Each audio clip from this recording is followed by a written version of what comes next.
We remain steadfast in our commitment in delivering local news that matters. Stories that inspire. Enriching the lives of Filipinos in the Philippines and across the globe. This is your GMA Regional TV. Buong puso para sa Pilipino. Ang mga pinakamalalaking balita sa One North Central Luzon ngayong Miyerkules. 4 na katao patay dahil sa hinihinalang gas poisoning sa loob ng isang tunnel sa Nueva Vizcaya. Mahal na mahal po namin yan. Lalaking sumundo sa kanyang anak sa trabaho, patay nang sumalpok sa kotse ang minamanehong tricycle sa Dagupan City. Iba't ibang putahe na sinangkapan ng mangga, tampok sa Cook Fest sa Jaén, Nueva Ecija. At bloke-blokeng yelo, inilalagay sa swimming pool para mas lumamig ang tubig.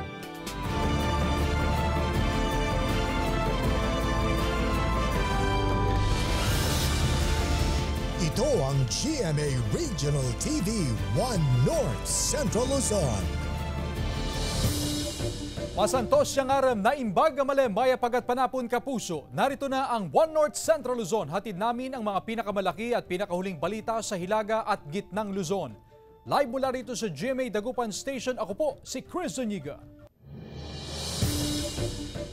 Hindi pa man tapos ang El Nino. Dapat na raw paghandaan ang nakatakdang pagsisimula ng La Nina ayon sa Pag-asa. Alamin natin ang detalye sa live report ni Claire Lacanilaw. Claire? Chris, kahit unti-unti nang humihina ang epekto ng El Nino, dapat na raw paghandaan ng publiko ang posibleng matinding pinsala na dulot ng La Nina ayon sa Pag-asa.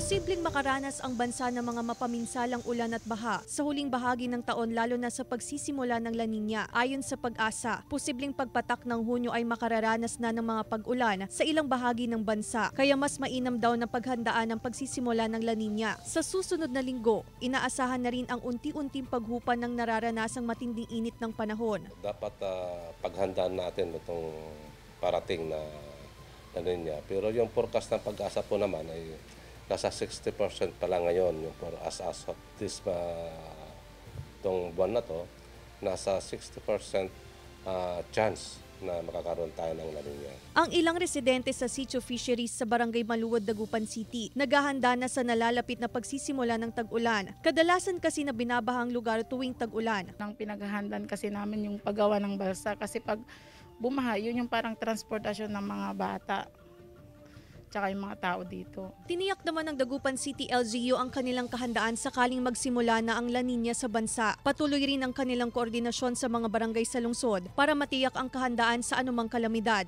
Hindi lang po siya road elevation, meron din po kaming tinatawag na Operation Sitio. Ilo-launch pa ko namin yan this month din po. Yung mga kanto, yung mga iskinita, tutulungan po namin sila na ma-elevate yung area po nila, ma'am. Chris, andito tayo ngayon sa Sitio Fisheries sa bahagi ng Maluwad, Dagupan City kung saan isa ito sa mga madalas bahain o nakararanas ng mataas na level ng baha tuwing tag-ulan. Kaya ang ilang mga residente ay inihahanda na ang paggawa ng balsa sakali makaranas ng baha. Ayon naman sa Dagupan City LGU ay tuloy-tuloy pa rin ang kanilang pagsasagawa ng flood mitigation projects as well as yung road elevation projects upang sa ganon ay tuluyan na ngang masolusyonan ang kanilang problema sa baha, lalo na tuwing tag-ulan. Ayon naman sa Pag-asa, hindi na sing-init ng nitong Abril o buwan ng Abril ang temperatura sa mga susunod na araw at posibleng makaranas ng localized thunderstorms sa iba't ibang panig ng bansa, lalo na tuwing hapon. Kaya paalala ng otoridad na magdala pa rin ng panangga sa init ng panahon at magdala pa rin ng panangga sa ulan. At yan muna ang latest dito sa Dagupan City. Chris. Maraming salamat, Claire Lacanilaw. Patay ang 4 na katao dahil sa hinihinalang gas poisoning sa loob ng isang hukay sa Bambang, Nueva Vizcaya. Narito ang report ni CJ Turida. Tulong-tulong na ang iba't ibang rescue team sa pagresponde sa mga lalaking hindi na nakalabas sa 10 metrong lalim na hukay sa barangay Magsaysay Hill, Bambang, Nueva Vizcaya, Lunes ng hapon. Pero patay na ang 4 ng maiahon sa hukay. Kasama ang barangay kagawad na unang rumesponde sa insidente. Duda ang pulis na pakay nila ang paghuhukay ng balon para sa tubig. And according dun sa mga nag-rescue ng mga personnel ng mining company, lumalabas na parang nag-treasure hunting. Isa naman si Marlon Siopon sa mga sumubok iligtas ang mga biktima. Pero siya mismo ay nawalan ng malay pababa sa tunnel. Nailigtas si Marlon sa tulong ng rescue equipment ng isang mining company sa lugar. Kat na di pantalong ko nagkarbalak na dan. Pinalutan din yung sikot ko, bimabak na dan. Kasi nakaunag kaya. Naulog ka na dan. Sa dagat din ko taon na dan. Iglak mo ulaw. Bugawid ko di tali. Pag tumadan ko, awanak ko, malay kang na dan. Sa investigasyon ng otoridad, posibleng nakalanghap ng methane gas ang mga biktima at tuluyang nawalan ng oxygen sa loob ng hukay. Wala pang pahayag ang kaanak ng mga nasawi. CJ Torida, One North Central Luzon. Dalawa naman ang patay sa magkahiwalay na aksidente sa kalsada sa Dagupan City at San Jacinto, Pangasinan. Tutukan sa report. Patay ang 62 anyos na si Carlito Mararak matapos sumalpok ang minamaneong tricycle sa kasalubong na kotse sa kalsadang bahagi ng Barangay Bunuan, Binloc, Dagupan City. Sa lakas ng impact, humiwalay ang sidecar sa motorsiklo. Sugatan sa aksidente ang asawa at anak ng biktima na dinala sa ospital. Sinundo ng mag-asawa ang kanilang anak sa trabaho at pauwi na sana nang mangyari ang aksidente. Kunyari kasi ang hirap po ng jeep dito. Sinusundo po ay inahatid po niya sa mismong fast food chain yung kapatid ko po. Tapos uuwi po siya. Nagtatrabaho din po yan kasi dito sa talyer. Mabibigat po yung trabaho niya. Hindi po pumalya. Nasunduin yung kapatid ko. Sinusubukan pa ng GMA Regional TV 1 North Central Luzon. Nakuha na ng pahayag ang driver ng kotse. Itong nakakotse ay may inovertikan. During the process of overtaking, eksakto namang parating itong tricycle, so nasagi niya itong tricycle at doon nga yung tricycle ay nag-stumble kung saan itong driver ay nagtamo ng pinsala kung saan nga ito yung kanyang ikinamatay. Patay ang 19 anyos na lalaki na si Clark Jovan Quizon habang sugatan ng kanyang 16 anyos na kapatid matapos maaksidente sa kahabaan ng barangay Magsaysay, San Jacinto, Pangasinan. Sakay ng motorsiklo ang magkapatid at pauwi na sana sa kanilang bahay mula sa pagtitinda ng kape sa palengke nang mangyari ang aksidente. Ayon sa pulisya, maaaring hindi napansin ng driver ng SUV ang kasalubong na motorsiklo. Nung itong ating SUV ay biglang mag-execute ng kanyang left turn, papasok ng gasolinahan, doon na po, nagkaroon na po ng pagsalpok at nagkaroon po ng head collision itong ating SUV at itong ating motor. Ayon sa pulisya, sinagot ng driver ng SUV ang gastusin sa pagpapalibing sa nasawi at gastusin sa ospital ng sugatang biktima. Claire Lacanilaw, 1 North Central Luzon. Naisilbi na ang order ni Bangged Mayor Mila Valera na 90-day preventive suspension laban sa chairman, 4 na kagawad at SK chairperson ng Barangay Calaba, Bangged Abra. Naharap sila sa mga kasong grave misconduct, grave abuse of authority, gross neglect of duty, gross dishonesty at conduct prejudicial to the best interest of the service sa Sangguniang Bayan.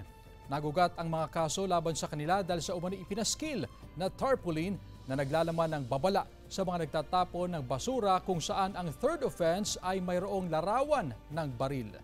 Ayon sa mga nagreklamong mga residente, pagpapakita raw ito ng karahasan dahil sinisimbolo ng pagpatay ang ikatlong offense. Una nang itinanggi ng mga opisyal sa isinagawang inquiry ng Sangguniang Bayan noong Marso na meron silang ipinasang ordinansa hinggil dito. At wala rin daw silang kinalaman sa pagpaskil ng tarpaulin. Sinisika pa ng GMA Regional TV 1 North Central Luzon na kuhanan ng panig ang mga sinuspending opisyal ng barangay. Para naman iwas dayaan, iminumungkahi ng Mangaldan Market Division ang paggamit ng digital weighing scale ng mga negosyante. May detalye si Jasmine Gabriel Galvan.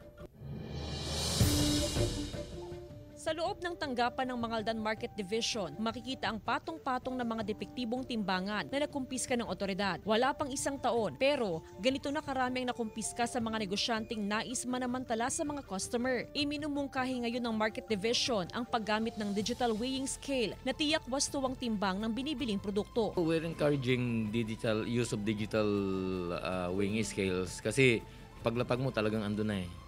Talagang pag lumalabas yun sa quality control ng advanced technology ngayon, talagang 99.99% accurate yun. May kamahalan nga lang ang digital weighing scale kumpara sa tipikal na timbangan. Marami na ring negosyante ang gumagamit ito sa palengke. Gamit ang digital weighing scale, tiyak na wala raw makapandadaya sa mga negosyante. Okay lang yun, ma'am, para tamang timbang ang kiluan. Kahit na basta yung tao lang ang nandadaya, hindi yung kiluan.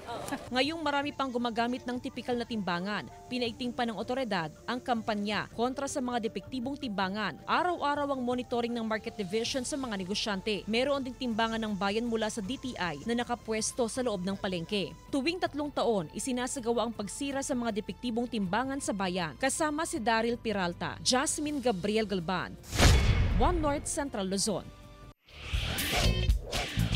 Sarap ng bibingkang latik na dekada ng kabuhayan ng mag-asawa sa Calasiao, Pangasinan, ating tikman sa report ni Joan Punsoy. Kung latik lang naman ang pag-uusapan, hindi pa huhuli dyan ang luto ng mga taga Calasiao, Pangasinan. Oo, tatatlong ano yan. Ang mag-asawang Roy at Ronaldine Aquino ng Barangay San Vicente, dekada na raw nakabuhayan ng pamilya ang paggawa ng kakaning latik. Ang recipe mula pa raw sa kanilang lola. Sa lahat po ng ingredients, sa lahat ng timplada ng pinamana ng lola namin is ganun pa rin. Ang nagbago lang po yung shape niya. So dating round, naging rectangle na po siya. Sa malaking kawa, niluluto ang 6 na kilo ng malagkit, gata mula sa 3 nyog, 3 kilong asukal, coconut strips na kinayod mula sa 3 murang buko. Mano-mano itong hinahalo sa loob ng 20 minutos. Kailangang tutok sa pagluluto para hindi masunog. Habang inihahanda ang toppings na pinaghalong gata, sinakob at dinurog na biskit sa kapakukuluan. Kasi dito po kasi ma'am, na-try po namin. Rain or shine po, ano pa rin po, may kita pa rin. Hindi gaya po ng dati na nagbubuko po kami. Pagdating ng tag-ulan, wala na pong kita. Basta masipag ka lang po, tiyaga lang. Ang lutong malagkit isinasalin sa tray saka ibubuhos ang latik toppings. Ibibake naman ang bibingkang latik sa oven ng 1 oras bago hanguin. Bukod sa bibingkang latik, gumagawa rin sila ng bibingkang tapong o tikoy at cassava cake. 700 pesos ang per tray nito. At bukod sa lasa at kalidad ng kanilang kakanin, sekreto raw sa negosyo ng mag-asawa ang pagtutulungan at ang malagkit na pagtitinginan. Kasama si Ron Alister Taniedo, Joan Punsoy, One North Central Luzon. Ito ang GMA Regional TV 1 North Central Luzon.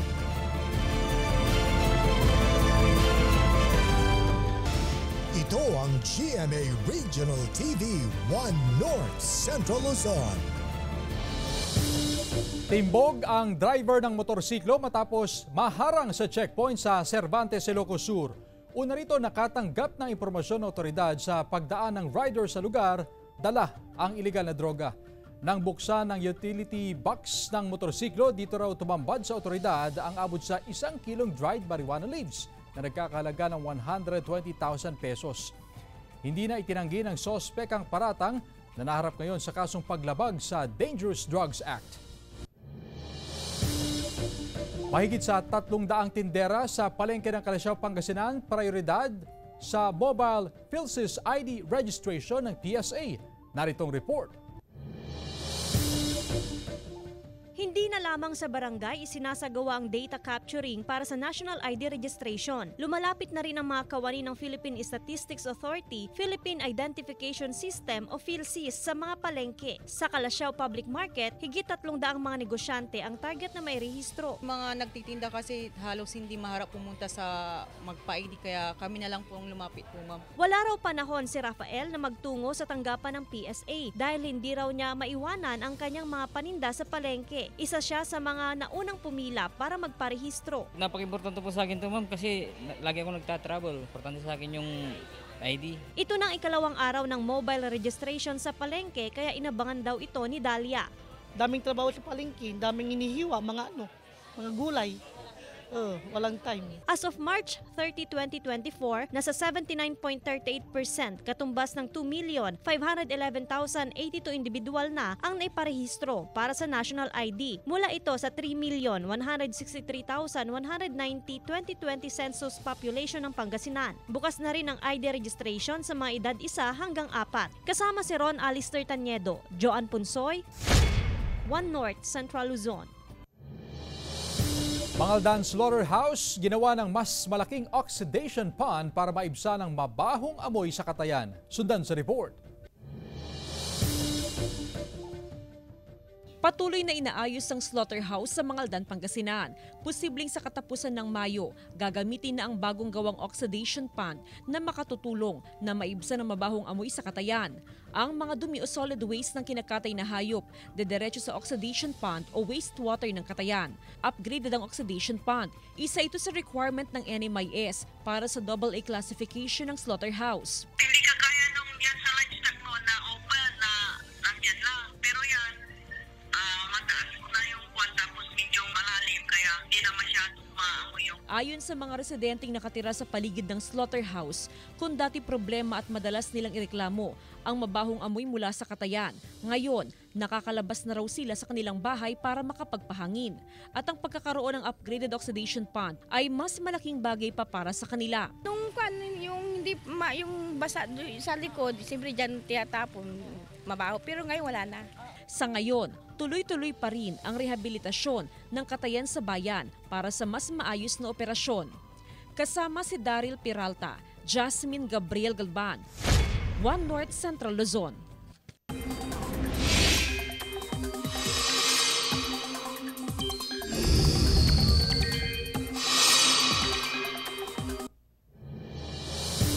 Mga kapuso, may namataang cloud clusters o kumpol ng kaulapan sa labas ng Philippine Area of Responsibility. Sabi ng Pag-asa, posible itong mabuo bilang low pressure area at maaari ring pumasok sa PAR sa mga susunod na araw.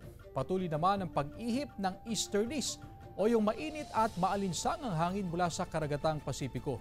Sa datos naman ng Metro Weather, may tsansa ng ulan sa Apayao, Kalinga, Mountain Province, Ifugao, Ilocos Provinces, La Union, Benguet, Tarlac, Pangasinan, Zambales, Pampanga at Aurora. Umaasa na lang sa tubig mula sa bukal ang ilang residente sa Santa Barbara, Pangasinan. Tutukan sa report. Mga timbang karga ng tricycle na ito na minamaneho ni Christian mula Barangay Minion East, Santa Barbara, Pangasinan. Maaga na siyang nag-igib ng tubig sa isang bukal. Ilang metro ang layo sa kanilang bahay. Mga galon din ng tubig ang karga ng garong ni Jeffrey. Ito ang gagamitin nilang mga construction worker sa ginagawang dike sa barangay. Kaya po nitong itong flowing po na to, sir, halos marami po naghihintay, pinagpipila-pila rin po sila sa pila-pila po sila dito na kulang po sa sa gripo. Mahigit 100 pamilya sa barangay ang umaasa sa bukal. Bukod sa panghugas ng pinggan, ito na rin ang ginagamit nilang inuming tubig. Mahina at halos wala nang lumalabas na tubig sa mga poso, kaya ang bukal ang takbuhan nila. Ayon sa Agno River Basin Flood Forecasting and Warning Center, patuloy ang pagbaba ng antas ng tubig sa mga river system sa probinsya, gaya ng Agno River, Sinukalan River ng Santa Barbara at Kayanga River ng San Fabian. Kaya pinakaapektado rin ang mga sakahang umaasa sa tubig sa mga river system na ito. At yung mga agro-river natin, hindi naman natutuyuan lang yun. Dito lang sa upstream, mababa. Pero sa downstream, hindi naman natutuyuan yun. Inaasahang tatagal pa hanggang sa katapusan ng Mayo ang epekto ng matinding init na dulot ng El Nino. Sa Hunyo o Hulyo pa raw inaasahan ang mga pag-ulan na makatutulong para mapataas ang water level sa mga kailugan. Kasama si Jing Dakanay, Russell Simorio, One North Central Luzon.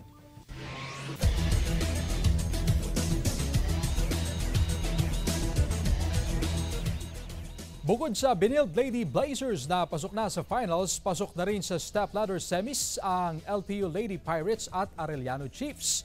Matapos ang laro kanina, pasok na ang Letran Lady Knights sa stepladder semis matapos talunin ang San Sebastian Lady Stags sa 5 sets. Sa men's division naman, bukod sa finals bound na Perpetual Altas, pasok na rin sa stepladder semis ang EAC Generals, Letran Knights at Arellano Chiefs. Sa stepladder semis, magkakaroon ng 2 semis knockout game upang malaman kung sino ang papasok sa best of 3 finals. Ito ang GMA Regional TV 1 North Central Luzon.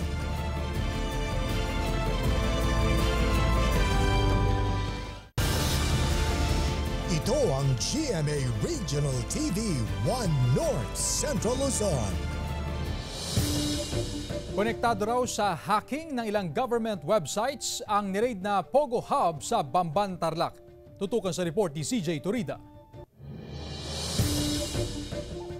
Mga 40 million peso villa na meron pang sariling wine cellar ang bubungad sa gated community na ito sa Bamban, Tarlac. Pero compound talaga ito ng pag-core license Pogo na Zunyuan Technology Incorporated na ni-raid noong Marso at nabistong nagsasagawa umano ng panloloko tulad ng love at loan scam. Pero higit sa Pogo at umano'y scam operations, banta umano ito sa national security. There is persuasive information from the intelligence community stating na itong Bamban complex na ito ay ginagamit for surveillance activities. Kasama sa nahuli sa Pogo Hub ay 7 puganteng Chinese nationals. Sa investigasyon din ng Presidential Anti-Organized Crime Commission, may koneksyon umano si Bamban Tarlac Mayor Alice Guo sa ni-raid na Pogo.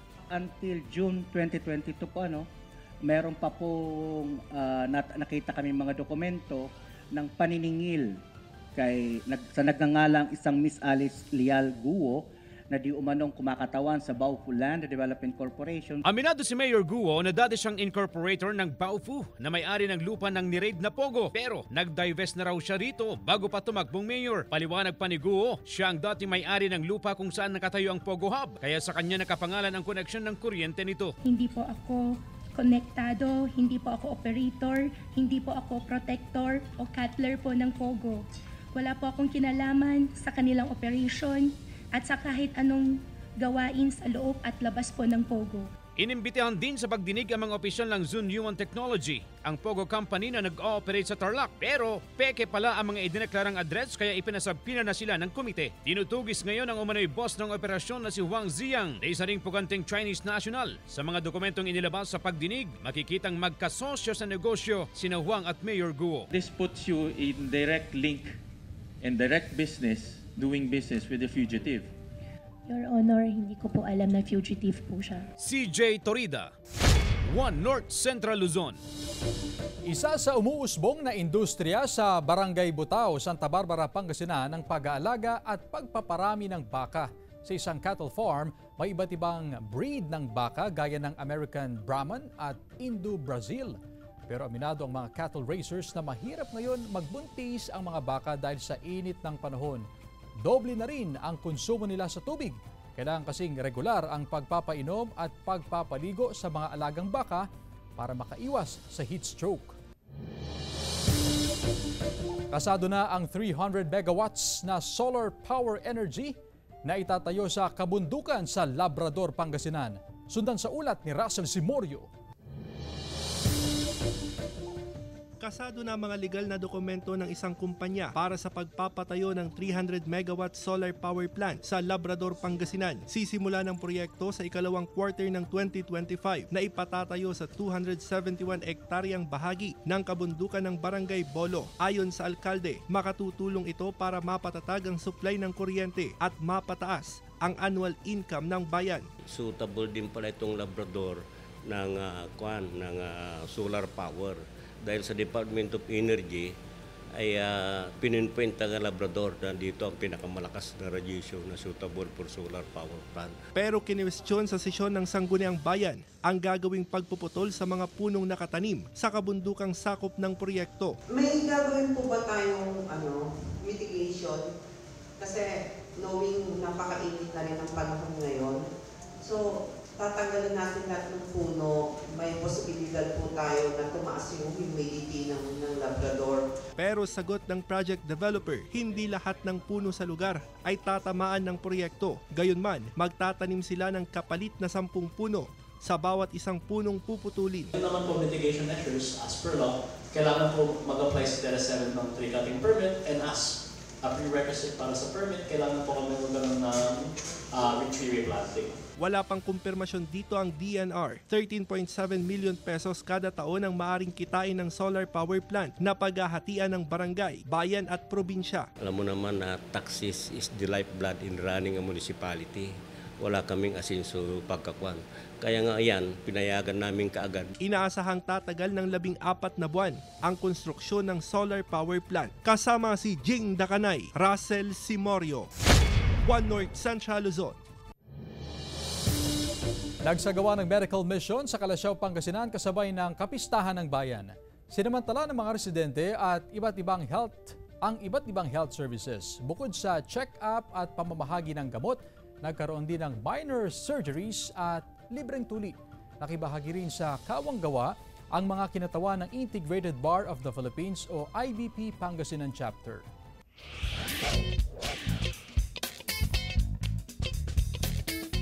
Mga kapuso, ang mangga, karaniwang prutas na panghimagas, pero dito sa Jaén, Nueva Ecija, ang mangga pang main course dish ang eksena. Ilan sa mga putahing ibinida ang adobong manok sa mangga, kung saan nagtatalo ang asim at tamis. Binanggahang manok o sinabawang manok, dito naman ginamit na pampaasim ang mangga. Meron ding monggoni, manok na sinahoga ng mangga at munggo, at mangga na may manok at saluyot. Layo ng Cookfest na i-promote ang produktong mangga at gulay ng bayan na bahagi ng 159th founding anniversary ng Jaén. Tumanggap naman ng cash prize at certificate ang mga nanalo sa Cookfest.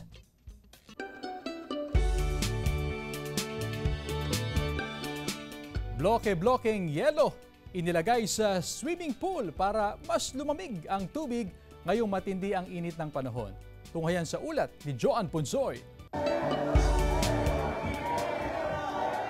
Ito ang sigaw ng mga bisita habang nagtatampisaw sa swimming pool ng isang resort sa Marilao, Bulacan. Maya-maya pa, dumating ang mga staff para maghulog ng bloke-blokeng yelo sa kanilang wave pool. Labis naman ang saya ng mga lumalangoy dahil sa lamig ng tubig dulot ng yelo. Then continuous na po namin. Parang attraction na rin po kasi siya, ma'am, sinabay na rin po. At the same time, nami-minimize po yung init ng tubig po. Gimmick daw ito ng resort para ma-enjoy ng mga bisita ang paliligo kahit tirik ang araw.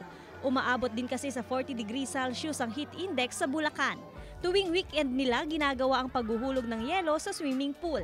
Sa Saturday kasi, ma'am, 2 times po. Bali Sunday, sa day lang po siya, 1 time lang po. Because ma'am, mas dumami po, lalo na nung nag-feature po siya sa mga media po. Wala namang dagdag na bayad sa entrance ang pa-ice pool experience sa resort. Joan Punsoy, One North Central Luzon.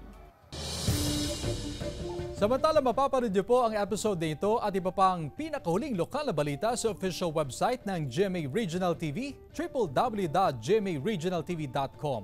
Pwede rin kayong bumisita sa aming official YouTube channel, GMA Regional TV, at i-click ang subscribe button para sa pinakamainit na balita mula sa mga rehiyon. Nais din naming pasalamatan ng mga kapuso sa Hilaga at Gitnang Luzon, maging ang mga kapuso natin abroad. Dahil sa GMA Regional TV, local news matters. At yan ang mga pinakamalaki at pinakahuling balita sa Hilaga at Gitnang Luzon. Maraming salamat sa pagsama sa amin pati na ang mga kapuso sa ibang bansa na tumutok sa mga balita sa rehiyon. Ako po si Chris Zuniga. Kami ang GMA Regional TV, One North Central Luzon. Buong puwersa para sa mas malaking misyon at mas malawak na paglilingkod sa bayan.